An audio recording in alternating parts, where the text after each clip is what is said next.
Have you ever wondered what it feels like to have a billionaire father? Trust me, it is not the fairy tale you are imagining. My father, Marcus Sterling, is one of the most powerful tech moguls in the world.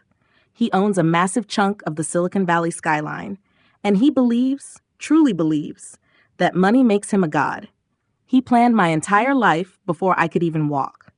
Which elite private schools I would attend, which high society friends I was allowed to keep, which career path I would follow, and most importantly, which billionaire husband I would marry.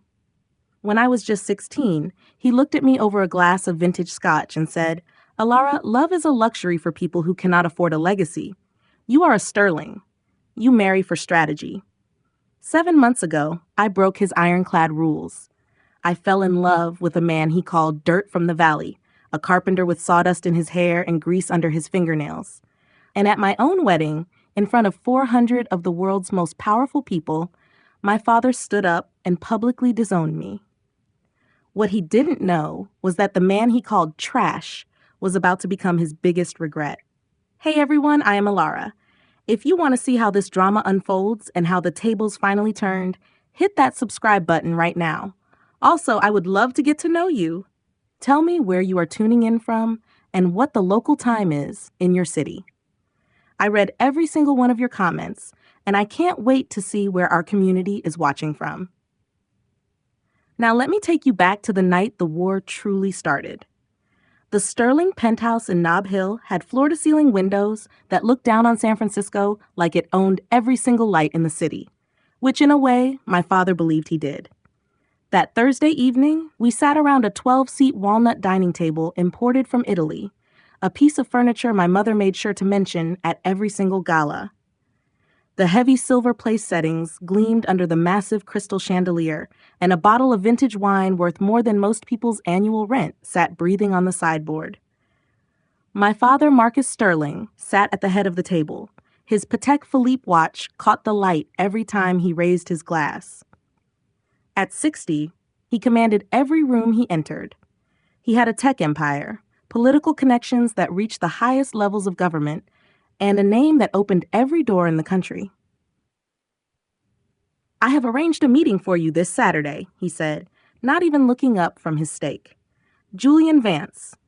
His father and I are finalizing a massive merger between our AI divisions. It would be highly beneficial for you two to get acquainted. He is the right kind of partner for someone of your standing." I set down my fork, my hands trembling slightly. "I can't make it this Saturday, Dad."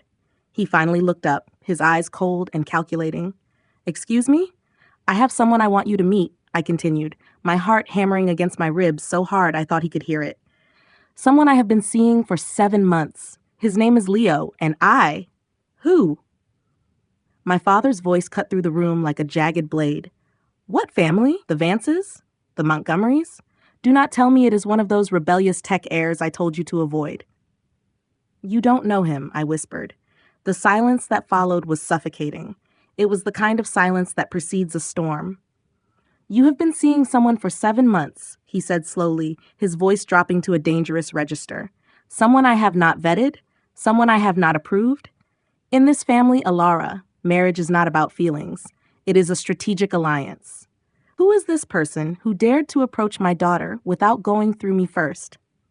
I had met Leo 7 months earlier on a Tuesday afternoon. I was never supposed to have free time, but I had escaped a particularly brutal executive meeting where my father had torn apart my marketing proposal in front of the entire board. Adequate, he had called it. Acceptable for someone still learning the ropes. I was 26 with an MBA from Stanford, but in his eyes, I was perpetually a child playing dress-up in his world. I had found a small, quiet coffee shop in a part of town where the Sterling name didn't carry any weight. I ordered a black coffee and sat in the corner, just trying to remember how to breathe without a script. "Rough day?" I looked up. He was tall, maybe 6'2", with kind brown eyes and calloused hands. He wore a faded flannel shirt with oil stains on the sleeves and heavy work boots. His smile was warm, unpolished, and completely real. "Is it that obvious?" I asked. "You have been staring at that coffee like it's a math problem for 10 minutes. He said, sitting across from me. We talked for 3 hours. He told me he was a carpenter who owned a small custom furniture shop. He asked about my interests, my dreams, and what actually made me laugh. Not once did he ask about my last name or what my father did for a living. "I don't care about your pedigree," he told me later. "I just want to know the person behind the mask." No one had ever said that to me before. But back in the cold reality of the Sterling penthouse, my father didn't care about Leo's kindness. To him, Leo was a glitch in the system that needed to be erased. "End this now," my father commanded, standing up and towering over the table. "Before you embarrass this family further, you will meet Julian on Saturday, and you will forget this Leo ever existed. That is not a request, Alara. That is an order." I looked at my father, seeing the cold, hard ambition that had built his empire, and for the first time in my life, I realized that I didn't want any part of it. I was living in a golden cage, but the door was finally starting to creak open. That night, I did not sleep. I lay in my silk sheets, staring at the ceiling of my room in the Sterling mansion, feeling the weight of my father's command. To him, my life was just another line on a balance sheet, a merger waiting to be signed. But my heart was already miles away, in a small, dust-filled workshop in Napa, where the air smelled like freshly cut cedar and honest sweat. The following morning, I did what I always did when I felt the golden cage closing in. I drove. I left the glass and steel of San Francisco behind and headed north. I didn't stop until I reached a weathered wooden building at the end of a gravel road. This was Leo's world. There were no marble floors here, no silent servants, and no suffocating expectations. Just the rhythmic sound of a saw and the low hum of a radio playing blues. I watched him for a moment before he noticed me. Leo was working on a massive dining table, his muscles rippling under a faded t-shirt, as he sanded the wood with meticulous care. His hands were beautiful in a way my father would never understand. They were calloused, stained with walnut oil, and often had fine layers of sawdust clinging to his skin. He didn't just own things, he built them. He understood the soul of the material he worked with.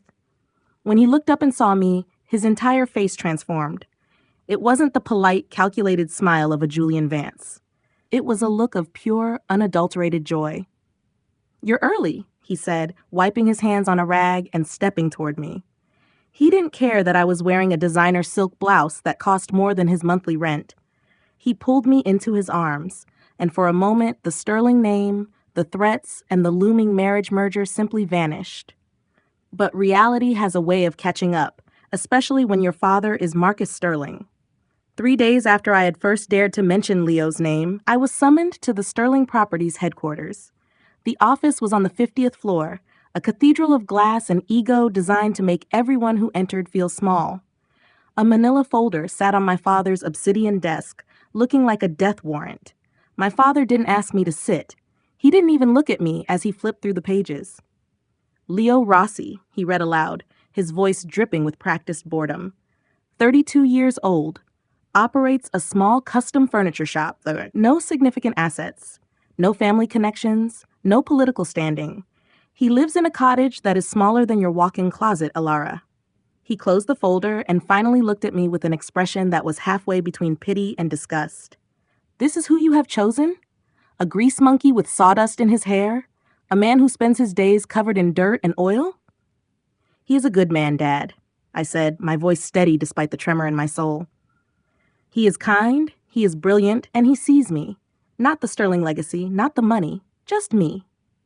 My father let out a sharp, bitter laugh that echoed off the soundproof glass walls. "Good men do not build empires, Alara. Good men get swallowed by them. I had the best private investigators in the country dig into this nobody. Do you know what they found? Nothing. No debts, no scandals, no skeletons. He is a completely unremarkable man." "Maybe that is exactly what I want," I shot back. "Maybe I am tired of being remarkable by your standards." His eyes turned into chips of ice. "You are a Sterling. You do not get to be unremarkable. You have a responsibility to this name and the blood that runs through your veins. This carpenter is a parasite. He is a scavenger who saw a lonely rich girl and decided to secure his future." "He doesn't want your money," I shouted, the frustration finally boiling over. "He refused to go to the restaurants I suggested because he said they were too pretentious. He pays for everything in cash, Dad. Thick folds of bills he earns with his own 2 hands. He doesn't even know the extent of your wealth because he doesn't care. My father stood up, walking to the window to look out over the city he felt he owned. Everyone wants something, Alara. The only question is when they choose to reveal it. He is playing a long game, and you are too blinded by your little rebellion to see it. He turned back to me, leaning over the desk until we were eye to eye. End this now. This love you think you found is a glitch in a much larger machine. If you do not fix it, I will. I left the folder on his desk and walked out without another word. I felt the eyes of the office staff on me, the whispers following me like a shadow. They already knew. In the world of Marcus Sterling, there were no secrets, only leverage. That evening, I returned to Leo. We sat on the small porch of his cottage, watching the sunset dip below the vineyards. He held my hand, his thumb tracing circles over my knuckles. I looked at his hands, those dirty hands my father loathed, and I realized they were the only thing keeping me grounded. My father knows, I whispered. Leo didn't flinch. He didn't ask about the money or the threats. He just looked at me with those calm, brown eyes that seemed to hold 1,000 secrets of their own. Does it change anything for you? He asked quietly. No, I said, and I meant it. But he's going to make it hard, Leo. He's going to try to break us. Leo smiled, a small private smile that I couldn't quite decode. It wasn't the smile of a man who was afraid. It was the smile of someone who knew exactly what was coming and was already 10 steps ahead. Let him try, he said, pulling me closer. He can take your name, he can take your money, but he can't take the truth. And the truth is, you don't belong to him anymore. I wanted to believe him. I wanted to believe that love could survive a war against a billionaire. But as I looked back toward the glowing lights of the city, I knew my father wasn't just going to fight me. He was going to try to erase me. The financial siege had begun, and the man I loved was the primary target. I had no idea that while I was worrying about Leo's safety, Leo was the one person my father should have truly feared. The financial siege did not just begin with a whisper. It started with the cold, metallic click of a deactivated life. Within 48 hours of my defiance in the Sterling penthouse, my world began to shrink. I was at a high-end boutique in Union Square, trying on a simple silk slip for a rehearsal dinner, when the sales associate returned with a face full of practiced sympathy. I am so sorry, Miss Sterling, but the transaction was declined. I tried my backup card. Declined. My emergency corporate card. Declined. I sat on the velvet bench of the fitting room, surrounded by thousands of dollars of fabric I could no longer afford, and realized my father had flipped the switch. He had erased my existence from the Sterling accounts with a single keystroke. But Marcus Sterling did not just want to starve me out. He wanted to dissect the man I loved. While I was struggling to pay for a cup of coffee with loose change found in my purse, my father was sitting in his obsidian-walled office on the 50th floor, staring at a manila folder. He had hired the most ruthless private investigators in California to tear Leo's life apart. He wanted scandals. He wanted hidden debts, former wives, or a criminal record. He wanted a weapon he could use to prove that Leo was the predator he assumed all poor people were.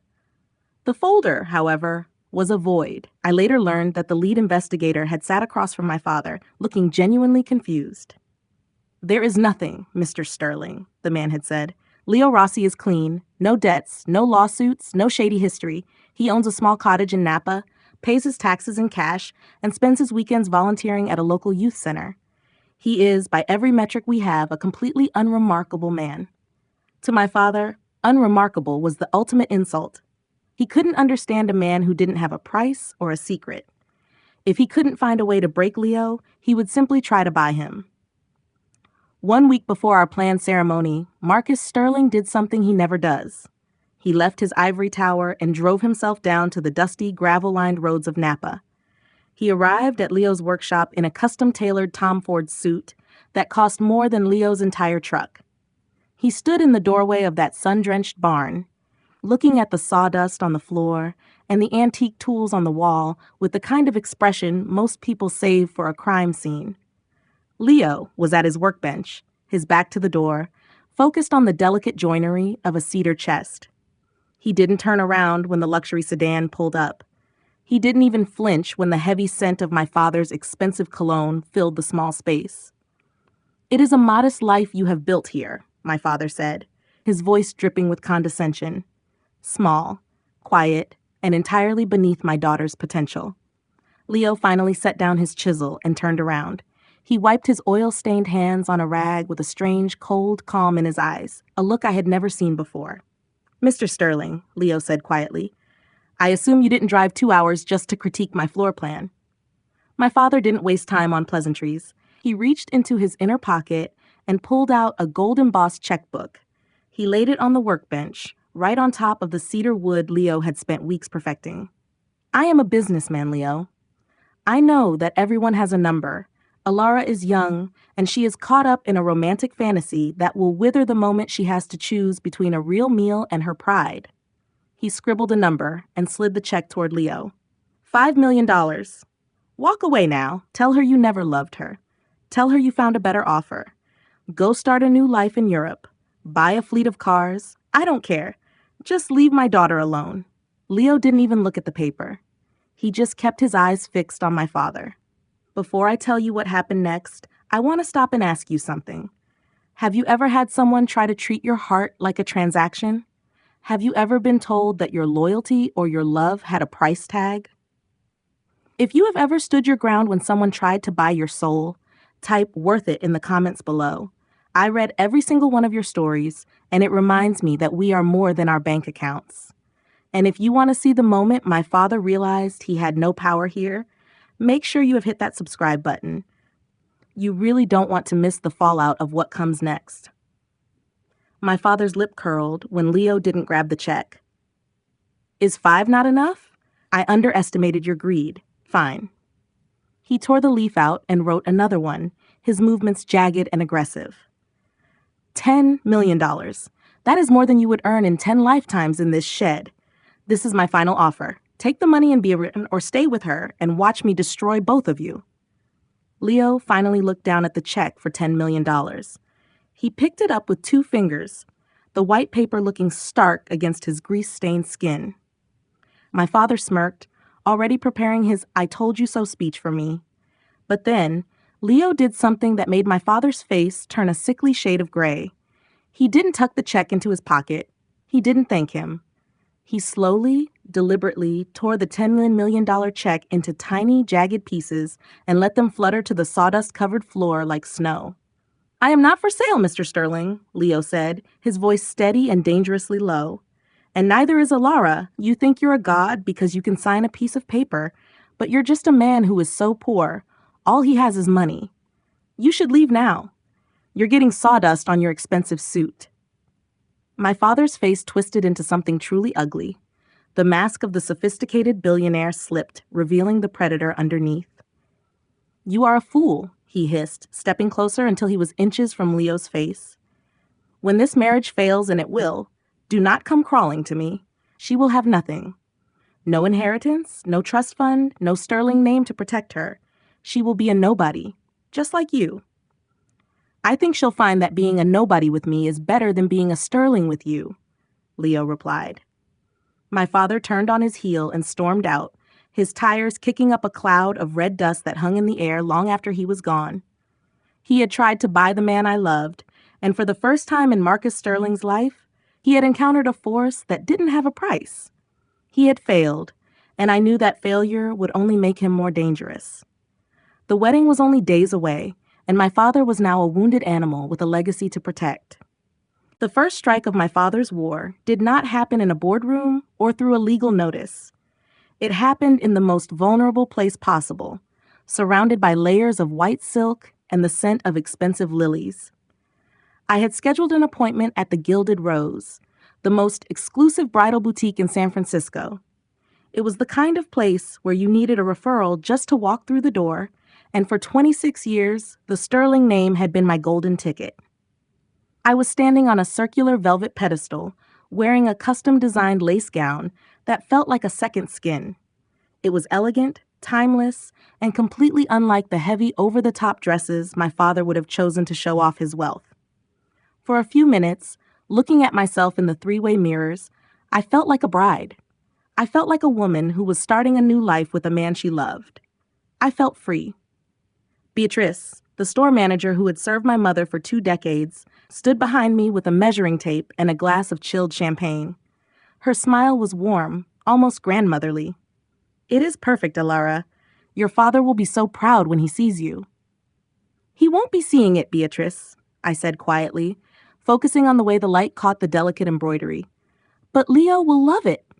The atmosphere in the room didn't shift immediately, but the air seemed to grow a little colder.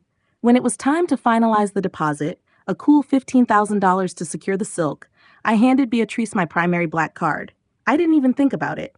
It was a reflex, a habit born of a lifetime of never having to check a balance. The machine let out a sharp, dissonant beep. Beatrice's smile didn't falter, but her eyes sharpened. "Oh, how strange. Let me try that again." Beep. Declined. I felt a prickle of heat crawl up my neck.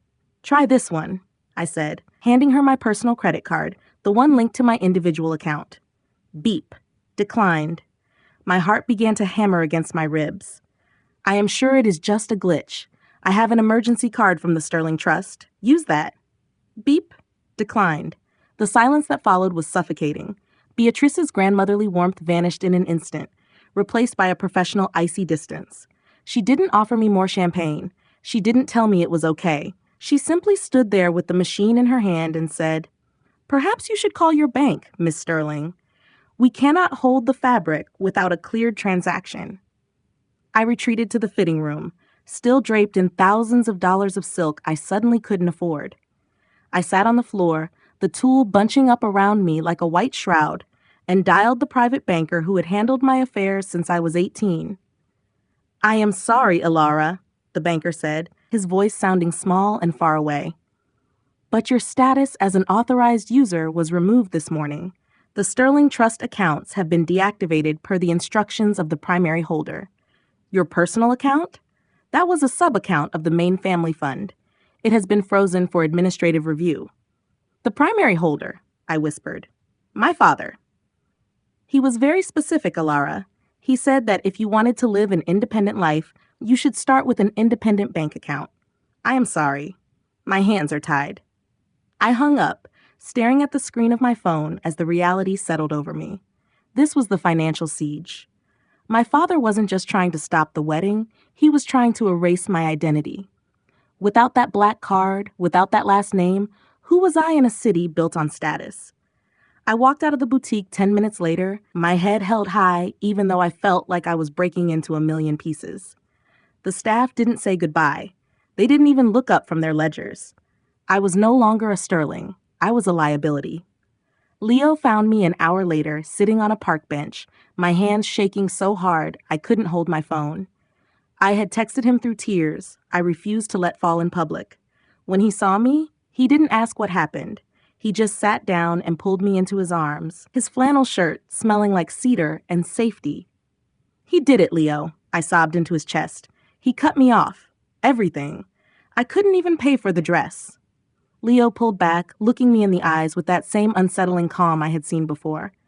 "It's just paper, Alara. We don't need his paper to build a life." He reached into the pocket of his work trousers and pulled out a stack of cash.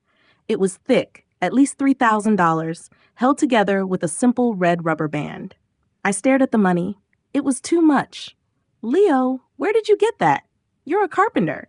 You can't just carry that much cash around." "I save," he said simply, pressing the bills into my hand. "I've been saving for a long time. Take it. Go back and pay for the dress in cash. Show them you don't need a Sterling card to be a bride."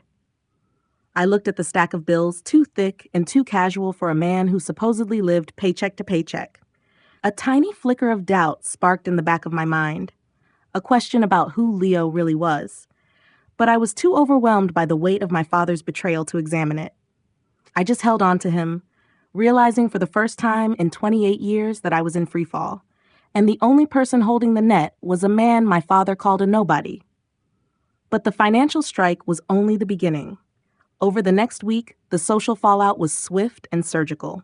My phone, which usually buzzed every 5 minutes with invitations to galas, brunches, and art openings, went silent. Group chats I had been a part of for years suddenly disappeared. When I reached out to my closest friends, the responses were always the same. So sorry, babe, but my parents are doing a big deal with Sterling Properties right now. It's just awkward. Even at my job in the marketing department of Sterling Properties, the atmosphere turned toxic. Colleagues who had laughed at my jokes the day before now avoided eye contact in the hallway. On Friday afternoon, an email arrived from HR.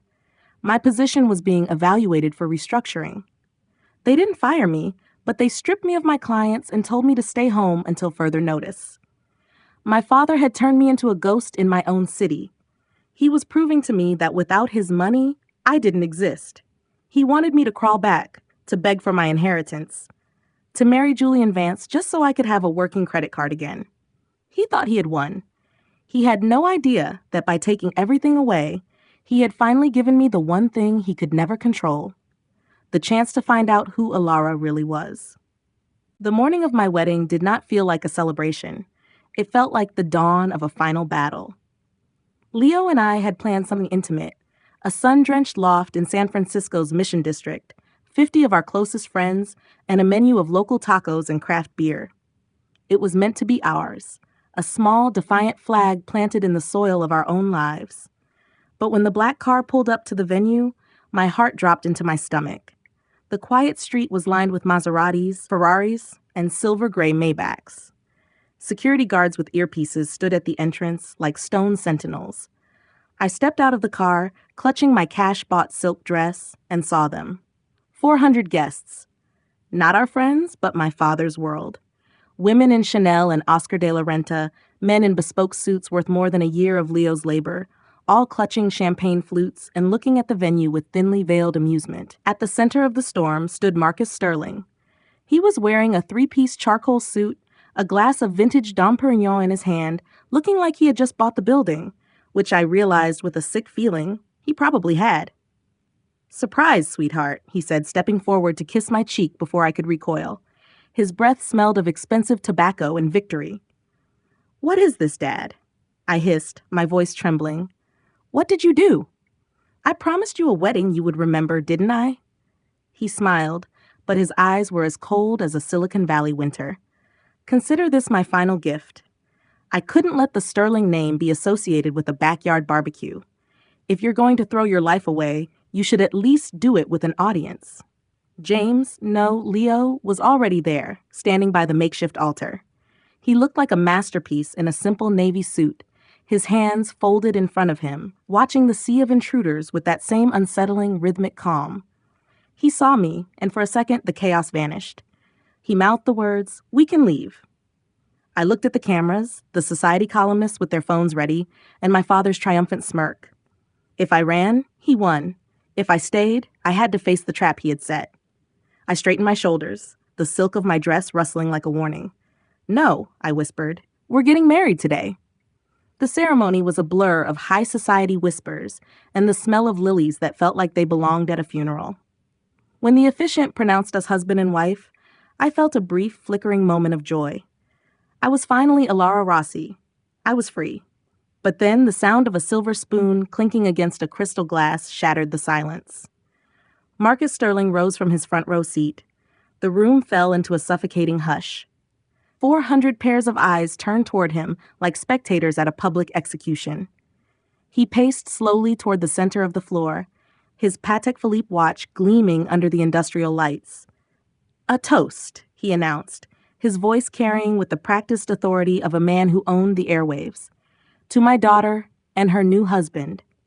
He paused before the word husband, letting it drip with enough contempt to make the room shiver. "I built Sterling Properties from a single server in a garage," he continued, his eyes scanning the crowd. "Every billion, every acquisition, every square foot of this city was earned through blood, sacrifice, and the understanding that legacy is everything. I dreamed that one day, my only daughter would marry someone worthy of that throne, a partner who understood that power is a responsibility." He stopped directly in front of our table, looking down at Leo like he was examining a stain on a white carpet. Instead, she chose this. A carpenter from Napa, a man with grease under his fingernails and sawdust in his soul, a nobody with nothing to offer but empty pockets and a hollow promise of love. Gasps rippled through the room. I saw my former friends leaning in, their phones recording every second of my humiliation. My mother looked at her lap, refusing to meet my eyes. So, I am here to make an announcement. My father's voice hardened into polished steel. In front of all of you, the witnesses of this strategic union, from this moment forward, Alara Sterling is no longer a part of this family. She is hereby removed as a beneficiary from my will. The $200 million inheritance she was promised is reallocated. The Sterling Trust is dissolved. She is stripped of her name, her standing, and her protection. He stepped closer, his voice dropping to a hiss meant only for us. Congratulations, Alara. You wanted to be independent? Now you are. Let's see how long your carpenter keeps you warm when the world realizes you are worth absolutely nothing. He drained his champagne, set the empty glass on our table with a sharp clack, and walked out. My mother and my brother followed him like shadows. The silence that followed was deafening. It was the sound of a life being erased. I stood there, a bride in a room full of strangers who were already crafting the story of my downfall. For 28 years, I had tried to be adequate for him. I had chased the degrees, the clothes, and the smiles, thinking that if I worked hard enough, he would finally see me as a person rather than a piece of property. But as the door clicked shut behind him, I realized he had never seen me at all. I felt a warm, calloused hand slide into mine. Leo didn't flinch. He didn't look at the $200 million void my father had just created. He stood up, adjusted his tie, and looked at the remaining guests, the ones who hadn't already scurried away to gossip. Thank you for the toast, Mr. Sterling, Leo said, his voice steady, clear, and strangely amused. He looked at me, and for the first time I saw a flash of something ancient and powerful behind his brown eyes. But you're wrong about one thing. She isn't worth nothing. She's finally worth everything. The financial siege was over. The social exile had reached its peak. I was officially a nobody in the city of giants. But as the music started to play again, a thin, fragile melody in the wreckage of the Sterling spectacle, I realized my father had made his first major mistake. He thought he had taken my power away. He didn't realize that by cutting me off, he had finally let me go. The morning after the wedding did not bring the soft, golden glow of a honeymoon. Instead, it brought a silence so heavy it felt like lead. I woke up in our new apartment, a bright 2-bedroom in a Brooklyn brownstone with creaky hardwood floors and a tiny balcony that looked out over a community garden. It was a beautiful space, filled with the scent of Leo's wood wax and the honest character of a home built by hand. But my phone, sitting on the nightstand, felt like a dead weight. For 28 years, that phone had been a relentless engine of social validation. It buzzed constantly with invitations to charity galas, gallery openings, and exclusive brunches. Now it was a tomb. The social fallout was swift and surgical, exactly as my father, Marcus Sterling, had intended when he cut the invisible threads of my life at the altar. He hadn't just taken away my inheritance, he had deactivated my social existence. I scrolled through my messages, my heart sinking with every swipe. Group chats that had been active since I was in prep school, threads filled with decades of shared secrets and inside jokes, had suddenly vanished. I had been removed from the circles I thought were my lifeblood. Then the individual texts began to trickle in, each one a masterpiece of cowardice and corporate speak. Hey, Alara, one read from Chloe, a girl I had known since we were 5. This is so awkward, but my mom says we shouldn't be seen together right now. You know how business works with your dad and Sterling Properties. Nothing personal, babe. Good luck, though. Another friend, someone I had stood beside at her own wedding, sent a message that felt like a slap. Hey, Fee, my dad does a lot of deals with your father. I can't risk my family's relationship with yours over this. I'm sure you understand. Best of luck with everything. I sat on the edge of the bed, the reality settling over me like a shroud. 28 years of friendships, and every single one of them came with a price tag I was no longer worth. I wasn't a person to them. I was a stock whose value had crashed, and they were all divesting as quickly as possible. To these people, loyalty was just another commodity to be traded for a seat at my father's table. On Monday morning, I did something that felt like an act of defiance, though it might have just been habit. I went to work. I was the vice president of marketing at Sterling Properties, a position I had earned through 3 years of grueling 80-hour weeks and an MBA from Stanford. I walked into the glass and steel lobby in the financial district, my head held high, but the atmosphere had changed. The security guard, who usually greeted me by name, suddenly found something fascinating to study on his monitor. As I walked toward the elevators, I saw colleagues, people I had mentored, people I had shared drinks with, suddenly pivot on their heels to avoid eye contact. The whispers followed me through the hallway like a cold draft. I could hear my name being tossed around in hushed, urgent tones, followed by the sharp click of office doors closing as I approached. When I reached my corner office, the one I had decorated with my own awards and photographs, I found two men from the facilities department packing my things into cardboard boxes. "What are you doing?" I asked, my voice echoing in the glass corridor. They didn't look at me. "Orders from HR, ma'am. This office is needed for the restructuring." I didn't even have time to process the word restructuring before my phone chimed with an internal email. It was from the HR director. "Your position is being evaluated for long-term viability. Please refrain from all client-facing activities until further notice." They didn't fire me. They just made sure I knew I was worthless. They stripped me of my clients, my projects, and my dignity in one coordinated strike. My father wasn't just defeating me. He was making me a ghost in my own career. That evening, I sat on the floor of our Brooklyn apartment, surrounded by the boxes of my professional life, and made the mistake of opening Instagram. A photo popped up on my feed that made my breath catch. It was my brother Derek at a rooftop party at a luxury hotel in Nob Hill. He was surrounded by my former friends, the very people who had lost my number 48 hours ago. They were all holding champagne flutes, laughing against the backdrop of the Manhattan skyline. The caption read, "Family is everything. Some people choose love over luxury. Hope they're enjoying their freedom. Poverty is romantic." But the true betrayal was in the comments. My mother had liked the post and commented, "So proud of my son. Real family stays together. Some lessons are learned the hard way." The message was clear. I was no longer family. I was a cautionary tale, a social pariah used to remind the rest of the circle what happens when you defy the king. I felt a sob rise in my throat, a deep, primal hurt that had nothing to do with money and everything to do with the fact that my own mother was participating in my public execution.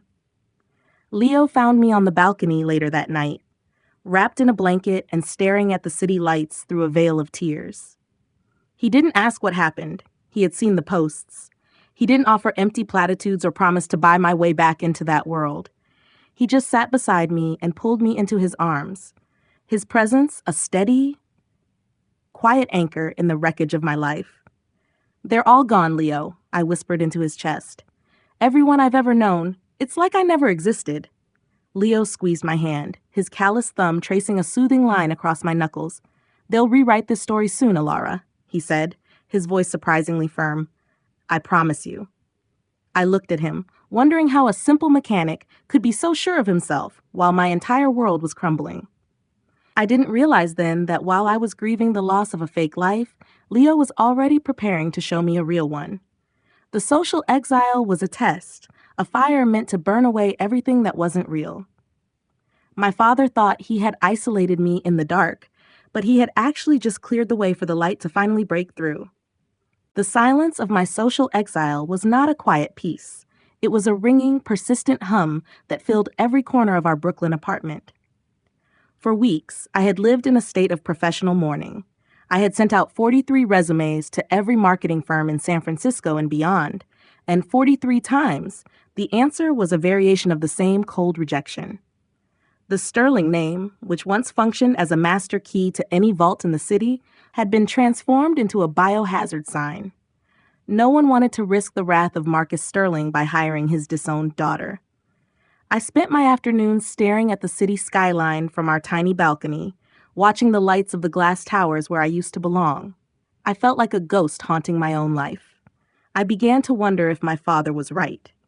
If I was truly nothing without his shadow, perhaps I had made a catastrophic mistake.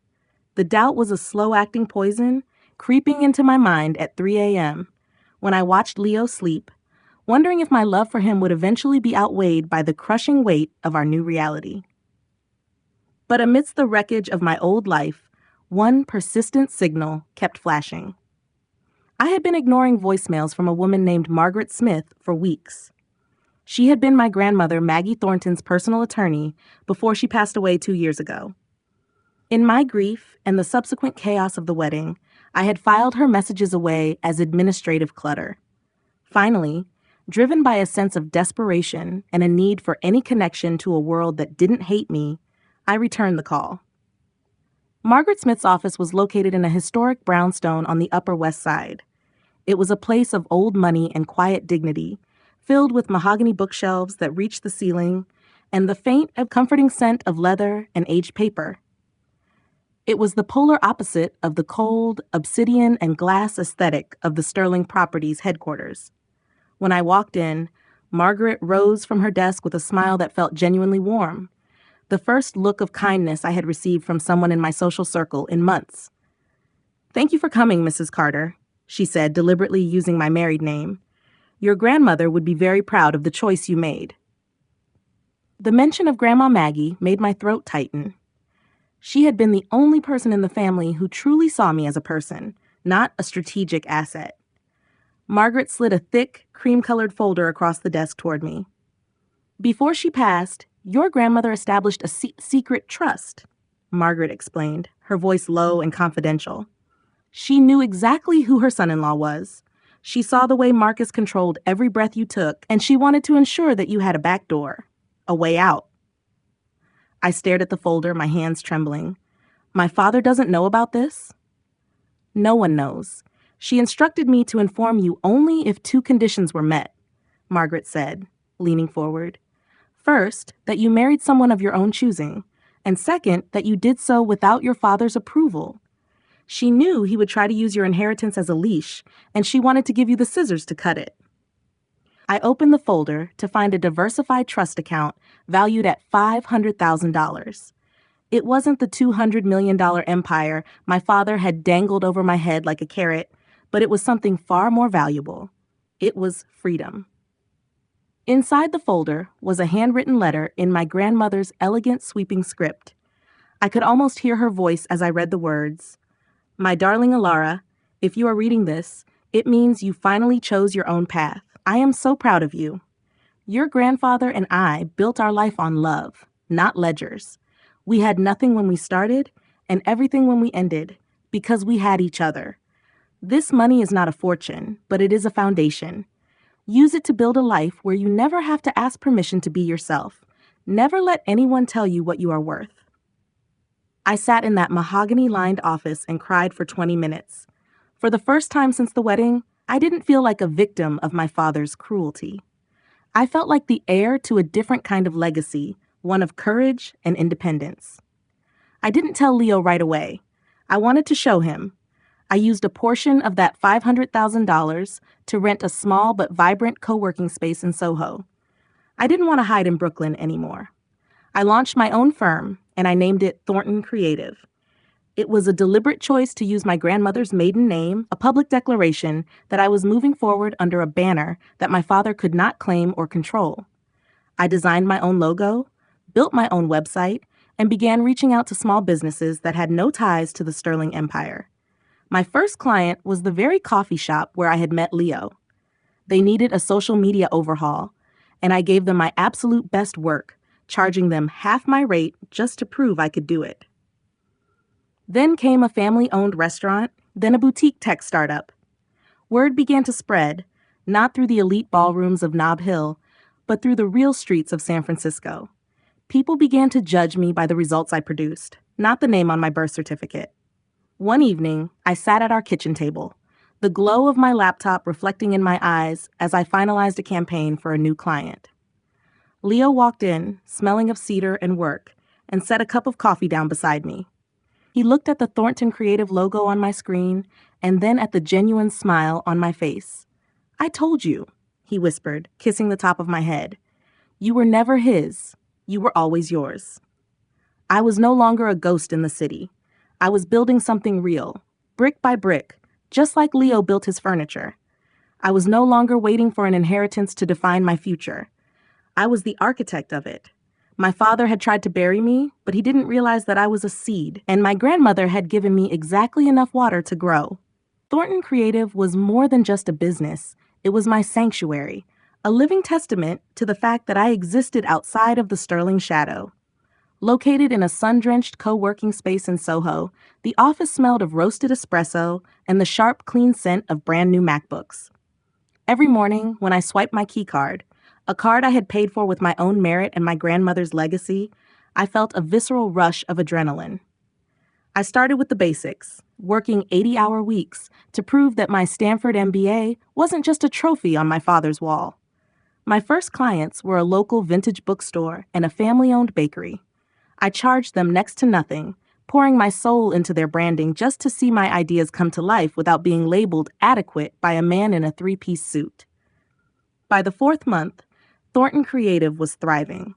I had hired 2 assistants and moved into a dedicated office space. Word was spreading through the real San Francisco, the city of creators and risk-takers, that if you wanted a brand with a soul, you went to Alara. I was finally building something of my own, brick by brick, just as Leo built his furniture. But as my professional life became a beacon of clarity, my personal life began to feel like a beautiful, complex puzzle with missing pieces. Leo was still the anchor of my world.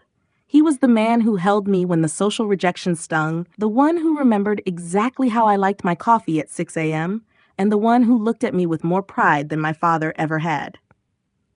But the simple carpenter persona I had fallen in love with was starting to show cracks, tiny, polished glimmers of something far more substantial than sawdust and cedar. It started with the cash. Leo always paid for everything in thick folds of $100 bills held together by a simple red rubber band. When I mentioned needing a new server for the office, he didn't blink. He just reached into his work trousers and produced $3,000 like it was pocket change. "I had a good week at the shop," he would say with that calm, brown-eyed smile that made me want to believe anything. But the math didn't add up. A custom furniture shop in Napa didn't generate that kind of liquid assets, not consistently. Then there were the technical reviews. It happened on a rainy Tuesday in late November. The city was a blur of gray and neon outside our Brooklyn window. I woke up at 2:38 a.m., the bed beside me cold and empty. I assumed Leo was in the kitchen getting a glass of water, but as I walked down the hallway, I heard the low, rhythmic hum of his voice coming from the living room. It wasn't the warm, unpolished tone he used with me. It was a voice of absolute, chilling authority, the kind of voice that commanded a room before it even finished a sentence. I paused at the cracked door, the shadows of the hallway hiding me. Leo was standing by the window, his silhouette sharp against the rainy skyline. He wasn't holding a chisel. He was holding a high-end encrypted phone I had never seen him use. "The quarterly projections for the Viridian Green expansion are unacceptable," Leo said, his voice a low, dangerous growl. "I told you to adjust the margins before the board meeting. If Williams can't handle the technical review of the AI integration, find someone who can. I won't have the launch delayed because of sloppy oversight. We move on Thursday. No excuses." I stood there, my breath catching in my throat. My heart hammered against my ribs like a trapped bird. Board meetings? Quarterly projections? AI integration? These weren't the words of a man who spent his days sanding oak and measuring dovetail joints. These were the words of a shark, a leader of the very industry my father claimed to rule. He turned slightly, and I saw his face in the reflection of the window. The kindness was gone, replaced by a cold, calculating brilliance. He looked like a man who moved mountains and broke empires. For a split second, I didn't recognize my own husband. He was a stranger in a familiar skin. "And one more thing," Leo continued, his voice softening but losing none of its edge. "Keep the Sterling Properties inquiry on my desk. I want to see exactly how desperate Marcus is getting. Don't push the technical data to the primary servers until I've personally vetted the security protocols. I'll call you back." He ended the call and stood there for a long time, staring out at the city as if he were looking at a chessboard. I retreated into the bedroom, sliding under the covers and closing my eyes just as I heard his footsteps. When he climbed back into bed, he smelled of the cold rain from the window and the faint metallic scent of expensive electronics. He pulled me close, his calloused hand, the hand of a carpenter, resting protectively on my waist. "Everything okay?" he whispered, his voice returning to the gentle Leo I knew. "Just a dream," I lied, my voice trembling. I lay awake for hours, the silence of the room amplified by the secret I had just overheard. Who was the man sleeping beside me? My father had called him trash, a nobody, and a grease monkey. My father's private investigators had found nothing because Leo had been careful, very, very careful. I realized then that while I was worrying about Leo surviving the Sterling War, Leo was the one who had already won. I thought back to the mysterious older man at our wedding who had shaken Leo's hand with such profound respect. I thought about the way Leo never flinched when my father threatened to destroy us. He wasn't afraid of Marcus Sterling because he didn't have to be. As I watched the sun begin to rise over the East River, a terrifying and exhilarating thought took root. I hadn't just married for love. I had unknowingly married the phantom founder of the very empire my father was desperately trying to join.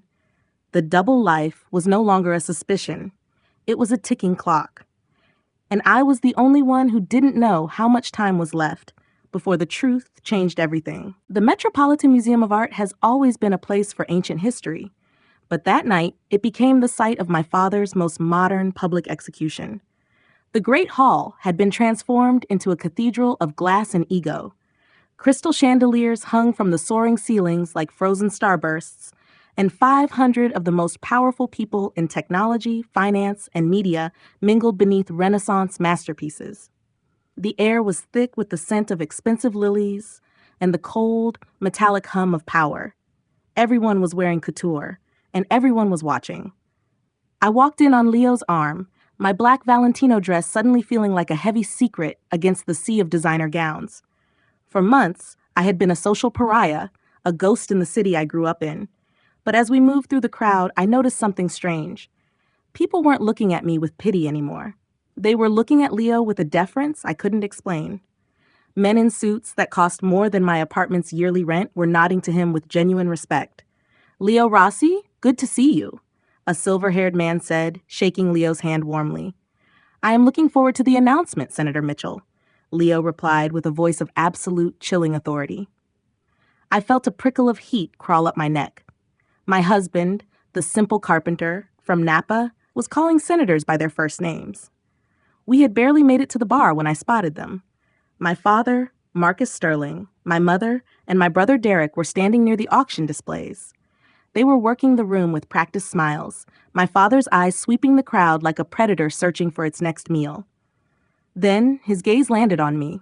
His face went through a rapid series of emotions: confusion, recognition, and finally, a deep, poisonous contempt.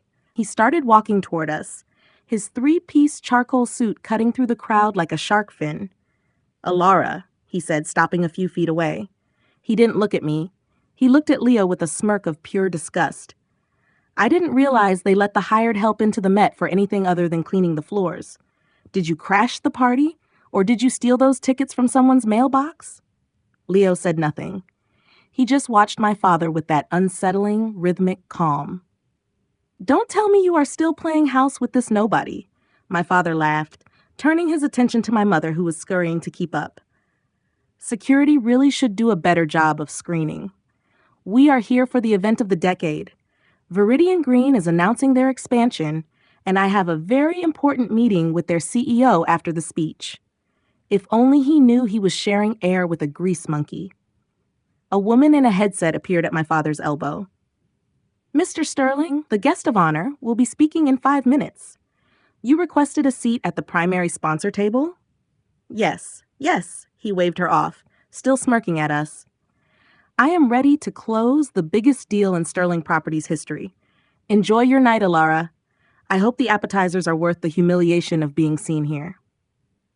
Before I tell you what happened next, I have to stop and ask you something. Have you ever been in a room where everyone looked down on you, only for the world to flip upside down a second later? If you have ever had someone underestimate you based on what you wear or what you do, type "shocked" in the comments below. And if you suspected from the very beginning that Leo was hiding a multi-billion-dollar secret, I want to see you type "called it." I read every single one of your comments because your stories of standing tall are what keep this community going. Hit that subscribe button right now because the look on my father's face in the next 60 seconds is something you will never forget. The lights dimmed. A hush fell over the great hall as the massive digital screens flickered to life. The Viridian green logo, a sleek silver V intertwined with a circuit pattern, appeared, followed by sweeping footage of their technology, self-driving energy grids, medical AI, and climate modeling that was revolutionizing the planet. Ladies and gentlemen, the MC's voice swelled through the hall. Tonight marks a historic moment. For the first time ever, the founder and CEO of Viridian Green will address the public in person. This visionary has until now remained private, building a $4.7 billion empire while staying completely out of the spotlight. My father leaned forward in his seat, adjusting his tie, his eyes gleaming with the greed of a man who thought he was about to meet his new boss. Please welcome the CEO and founder of Viridian Green, Mr. James Leo Rossi. Leo let go of my hand. He adjusted his simple navy tie and walked onto that stage like he had been born there. The screens behind him lit up with his name, his face, and his title, CEO and founder, Viridian Green. Valued at $4.7 billion. I looked at my father. His face had gone white, completely, utterly white. The champagne glass in his hand froze halfway to his lips. For the first time in my life, I saw Marcus Sterling at a total loss for words. The man he had called trash from Napa, the man he had tried to bribe with $10 million, was the very titan he had been begging for a meeting with for 2 years. Leo spoke for 20 minutes. He talked about innovation, responsibility, and the future of technology. He was magnetic and passionate. When he finished, the standing ovation from 500 of the most powerful people in America was thunderous. But James, my Leo, had only one destination when he stepped off that stage. He walked directly to where my father still sat, frozen in his seat. I followed him, my heart pounding with a mixture of terror and triumph. Mr. Sterling, Leo's voice was pleasant and professional. I believe you wanted to discuss a business partnership regarding the new data center. My father looked up, his mouth opening and closing like a fish out of water. You are the phantom founder? You are the one who has been rejecting my calls for 6 months? Leo pulled out a business card. It was simple, elegant, and undeniable. James Leo Rossi, Viridian Green. Perhaps you have heard of us. I fix cars because it kept me grounded, Marcus. I build empires because I'm good at it. The only thing that has changed in this room is your perception of my value. My father recovered for a split second, trying to force a businessman's smile, the one he used when he was about to lie. James, I had no idea. This is wonderful news. I always told Alara she had excellent taste. Let's discuss the merger privately. I'm sure we can come to an arrangement. Leo didn't take his hand. He stepped back and slid his arm around my waist. I don't do business with people who treat their families like disposable assets.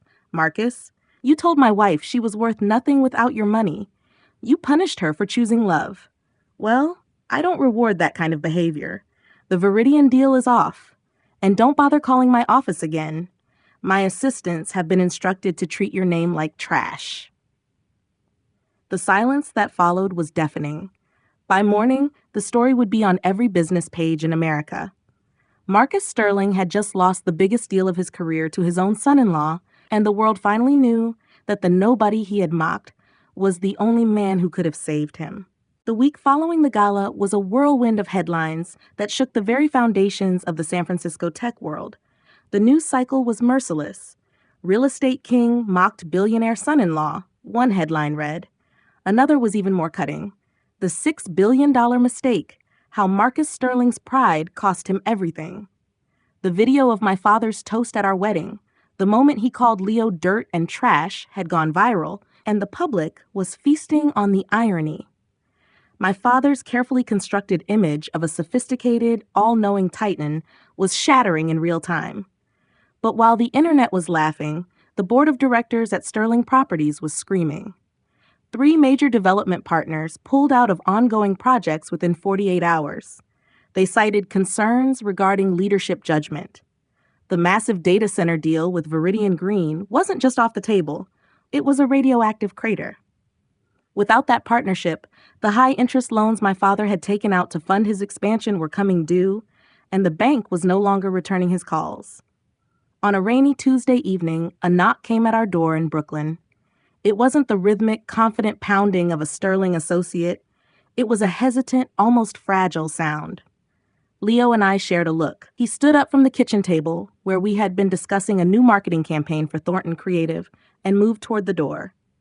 When it opened, I didn't see the king of San Francisco. Standing in our hallway was a man who looked like he had aged 10 years in a single week. Marcus Sterling was alone. No driver, no entourage, no custom Tom Ford armor. His shirt was wrinkled, his tie was slightly crooked, and his eyes were bloodshot from a lack of sleep. For the first time in my life, I saw my father without his power, and he looked terrifyingly small. "May I come in?" he asked, his voice a hoarse whisper. I stepped aside, my heart hammering. He walked into our modest living room and looked around. He didn't look at the second-hand furniture with contempt this time. He looked at the framed photos of our wedding on the wall, the small, honest ceremony he had tried to ruin, and he sighed. It was a heavy, leaden sound that filled the room with the scent of defeat. "I've lost the board," he said, not bothering with a greeting. He sat on the edge of our sofa, his hands clasped between his knees. "They are moving to strip me of my CEO title by Friday. The banks have frozen my personal assets for an audit. If I don't secure a major partnership, specifically with Viridian Green, Sterling Properties will be forced into a fire sale. Everything I built, Alara, it's all going to vanish." I felt a strange wave of exhaustion wash over me. I had spent my whole life fearing this man's anger, and now, seeing his desperation, felt like watching a mountain crumble into sand. "Why are you here, Dad?" I asked quietly. He finally looked at me, and I saw a flicker of the old Marcus, the one who thought every person had a price. "I need you to talk to him, Alara. Talk to Leo. Tell him that I understand now. Tell him that I'm sorry for what happened at the wedding. If he signs even a letter of intent with Sterling Properties, the board will back down. I can save the company. I can put you back in the will. I'll give you 30% of the holdings. You'll be the richest woman in the state." He turned to Leo, his eyes pleading. "James, or Leo, whatever you want me to call you. You won. You showed me. Now please, as family, help me save this legacy. It's for Alara, too. One day, this will all be hers." Leo stood by the window, his silhouette sharp against the rain-streaked glass. He didn't look like a mechanic anymore, and he didn't look like a billionaire. He looked like a man of absolute, unshakable principle. He walked over to the table and picked up a manila folder, the same kind of folder my father had once used to try and destroy him. "You're still talking about holdings and legacy, Marcus," Leo said, his voice steady and dangerously calm. "You still don't get it. You didn't come here because you realized you hurt your daughter. You came here because your bank account is hurting. You're not asking for forgiveness. You're asking for a bailout." "I am offering a partnership," my father shouted, his voice cracking. "A multi-billion-dollar alliance. Think of the power we would have together." Leo shook his head slowly. "I've spent the last 6 months watching Alara rebuild her life from the wreckage you created. I watched her cry over rejection emails because you blacklisted her. I watched her struggle to pay for a wedding dress because you deactivated her cards to humiliate her. And through all of it, she never once asked me for a cent. She worked. She fought. She became a person you could never understand." Leo stepped closer, his brown eyes locking onto my father's. "I don't do business with people who treat their family like assets to be traded. I don't partner with men who judge a person's worth by the grease on their hands. My grandmother taught me that real wealth is character, Marcus, and according to my books, you are completely bankrupt." "You would let a 100-year legacy die out of spite?" my father hissed, the predator in him flailing for one last strike. "No," Leo replied. "I'm letting it die because it's a rotten structure built on a foundation of ego. The answer is no, Marcus. There will be no deal. There will be no merger. Viridian Green is moving forward with a different developer, one who understands that people matter more than profits." My father looked at me, one last desperate search for an ally. "Alara, please. You're a Sterling. You can't let him do this." I looked at my husband, the man who had seen my value when I had nothing, and then I looked at my father, the man who only saw my value when it could save him. "My name is Alara Rossi now, Dad," I said, my voice finally finding its true strength. "And Leo is right. I'm not an asset to be put back in a will. I'm a woman who is finally happy. I'd rather live in this shoebox apartment with a man who loves me than in a penthouse with a man who only loves himself. It's time for you to leave." The silence that followed was the finality of a closing vault. Marcus Sterling stood up, his shoulders slumped, his gold armor completely stripped away. He walked to the door without another word. As it clicked shut behind him, the suffocating pressure I had felt for 28 years finally vanished. The Sterling Empire might have been falling, but for the first time in my life, I was finally standing on my own 2 feet. 1 year has passed since the night the Sterling Empire began its slow, public crumble, and the night I finally stopped being a strategic asset and started being a person. If you had told me 18 months ago that I would be sitting in a sun-drenched office in Soho, leading a team of 15 brilliant creators, I would have searched for the catch. But today, Thornton Creative is not just a dream funded by my grandmother's legacy. It is a reality built on long nights, countless cups of coffee, and a reputation earned one project at a time. We just signed our first year-long campaign with a Fortune 500 company, and the most incredible part is that they didn't find me because of the Sterling name. They found me through word of mouth from the small coffee shops and bookstores I helped when I had nothing but a laptop and a point to prove. Despite the billions now associated with his name, Leo still goes to his workshop in Napa on the weekends. He says it keeps him grounded and reminds him of the man he was before the world knew him as the phantom founder of Viridian Green. Sometimes I join him. I've traded my silk blouses for old flannels, learning the names of antique hand tools and the scent of different woods. There is a profound peace in working with your hands, in creating something tangible that doesn't depend on a stock market ticker. As for my father, our relationship is a work in progress. It might never be fully healed, and perhaps it shouldn't be. Forgiveness is not a light switch. It is a long, winding road. He is still learning how to be a father instead of a CEO. According to my mother, he has started therapy, a concept the old Marcus Sterling would have mocked as a sign of weakness. We meet for coffee twice a month now. He still struggles, but lately he has started asking questions about my life and my business instead of giving orders or talking about his own losses. It is progress, not perfection. Looking back, I realize my father is still in Manhattan, likely still tallying his losses and trying to navigate the boardrooms that no longer fear him. But I have stopped counting a long time ago. I lost a $200 million inheritance, a penthouse view, and a social circle built on sand, but what I gained was far more valuable. I found the peace that comes when you stop trying to be who everyone else wants you to be and finally just become yourself. Before I wrap up this journey, I want to talk to you directly. If this story meant something to you, if you've ever felt the weight of someone else's expectations crushing your spirit, please hit that like button. It helps us grow this community of people who choose character over currency. If you haven't subscribed yet, hit that button and turn on the notifications. Trust me, you don't want to miss our next story because some of the twists we have coming are even wilder than this one. I want to leave you with 3 lessons I learned in the trenches of the Sterling War. First, never let anyone, not even family, define your worth by the numbers in your bank account. Your value is inherent. It is not a transaction. Second, always watch people's actions when you have nothing versus when you have everything. When people show you who they are, believe them the first time. And third, true love does not ask you to shrink yourself to fit into someone else's world. It gives you the room and the sunlight you need to grow into exactly who you were meant to be. Thank you so much for staying with me until the very end. I read every single one of your comments, and they mean the world to me. I have one final question for you to discuss below. Do you think I was right to give my father a second chance, or should I have cut him off completely to protect my new life? Drop your thoughts in the comments, and I will be down there responding to as many as I can. Check the description for more stories of justice and unexpected turns, and I will see you in the next one.